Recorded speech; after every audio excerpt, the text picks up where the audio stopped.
Rev up your engines!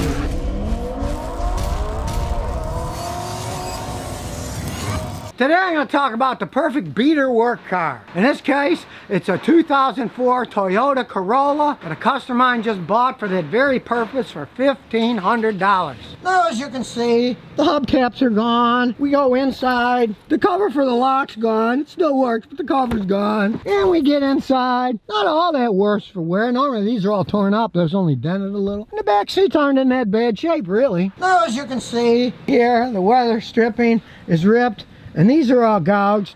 People obviously have been breaking into the car using those jimmies to open it up. Somebody either locked themselves in or tried stealing the car. But what makes it the perfect beater work car is under the hood. And yes, the prop that holds the hood open is gone, so we use this piece of plastic tube in here. Nice and strong. But these 4-cylinder Toyota engines can last forever, as can the automatic transmission in this 2004. It's really not all that different from the transmission in my old Celica. It's got 230 some odd thousand miles on it. They're very dependable vehicles. And sure, the emblem's all worn out, but hey, this thing's only got 122,690 miles. That's not much for a Corolla. Now, there's no saying how many owners this 16-year-old Corolla has. Since they're so reliable, you don't have to worry about buying just a one-owner one like with some other cars. These things can just go and go. Now, in the case of this Corolla, the customer just bought it. He wants me to tune it up and give it an overall checkup. So the first thing we're going to do is pop out the spark plugs. That'll give us a really good idea what kind of shape the engine is in. This stupid beauty cover doesn't serve any real purpose. Then we'll pop out the spark plugs. Loosen all the nuts that hold the coil on plugs in.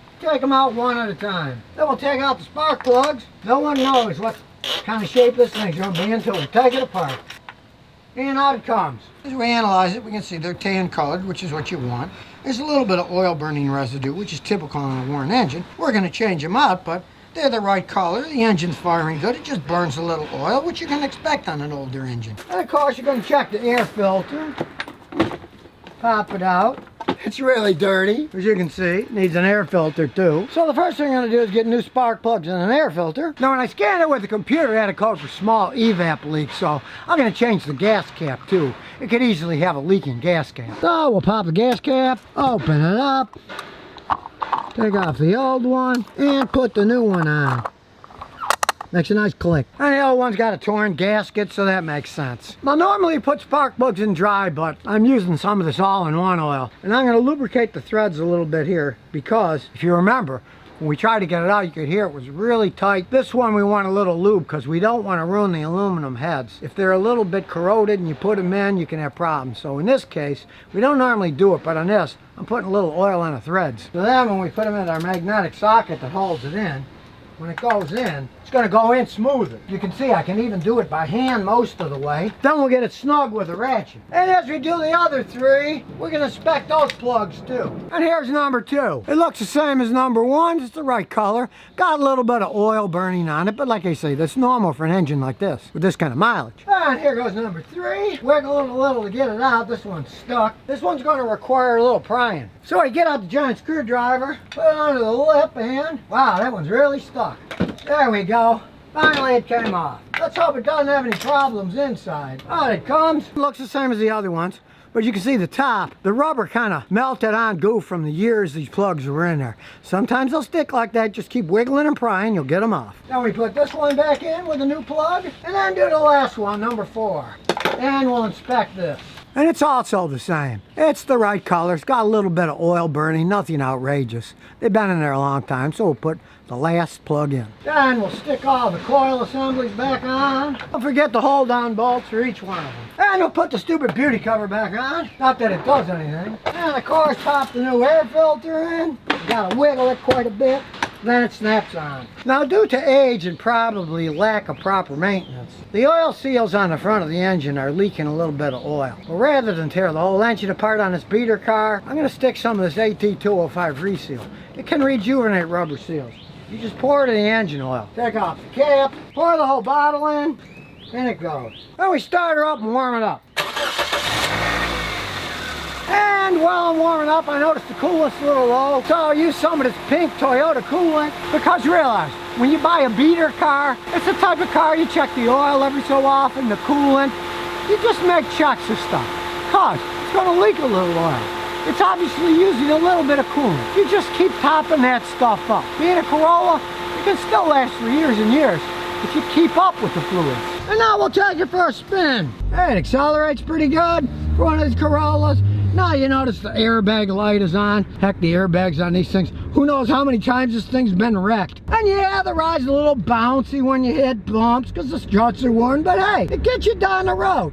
It's a good work car for 1,500 bucks. Could last for years. And yeah, if you hit the brakes hard at higher speeds, the steering wheel shakes a little because the rotors are somewhat warped, but what the heck, it still stops the car. You can put new rotors and pads on if you want, but I doubt if this guy's gonna even care. Because he's going to college now, and he got himself a good college beater car. And look, the power door locks still work. So if you're looking for a good beater worker college car, something like this 04 Corolla could be just the ticket for you. And here's some bonus questions and answers. Well, Hyundai is making solar power somewhat real now. Now, a lot of people always figured, hey, sunshine, you got an electric car, why not put solar panels on it and get power from the sun? Previously, people have done so, but it was such a small amount of actual power that they got that it was kind of a joke.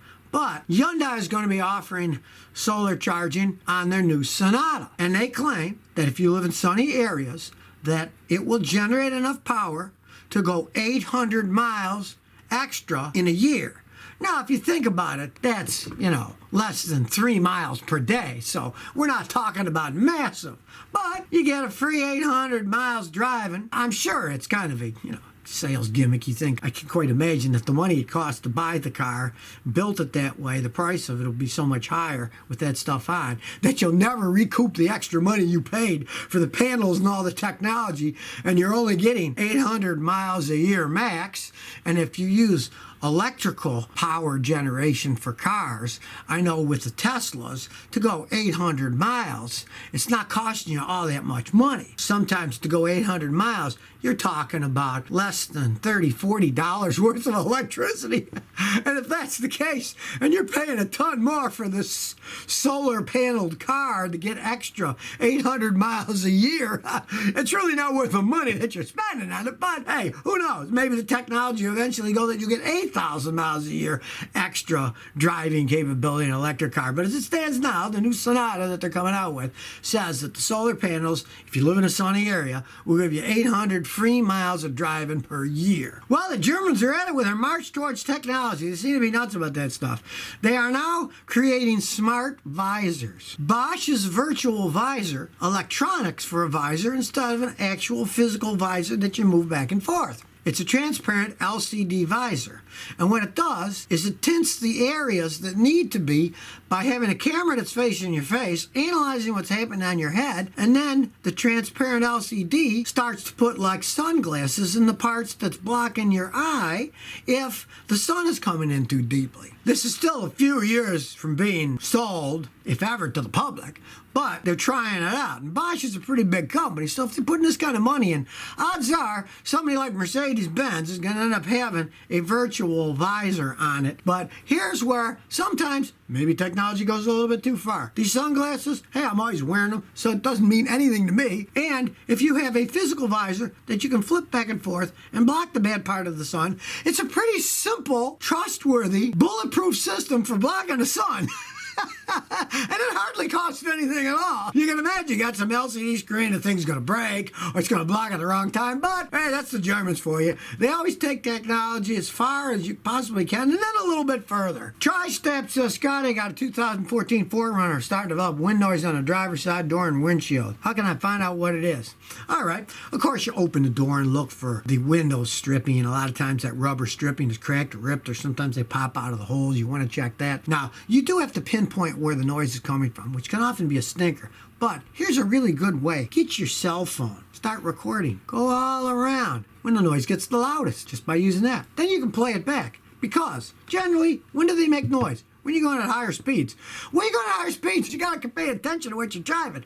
Use your phone to record the noise, and then you can go back and analyze it. From my experience with those things, look closely at the weather stripping to see if it's come off or gone on, and also look at your side view mirror, because since it's a truck, maybe it's bumped into things. If they bump into things, what happens is the gasket underneath gets an air opening and it's bent, and then the air rushes through there. So check that. I fixed mine like that. My Matrix was doing was driving me nuts. And it turns out, what was it? I took off the side view mirror and I saw a piece of the door had bent in. So then I just got some foam insulation at the hardware store and put that on. Then I put the mirror and gasket on that. There was no more hole. Voila, no more noise either. So if you never want to miss another one of my new car repair videos, remember to ring that bell.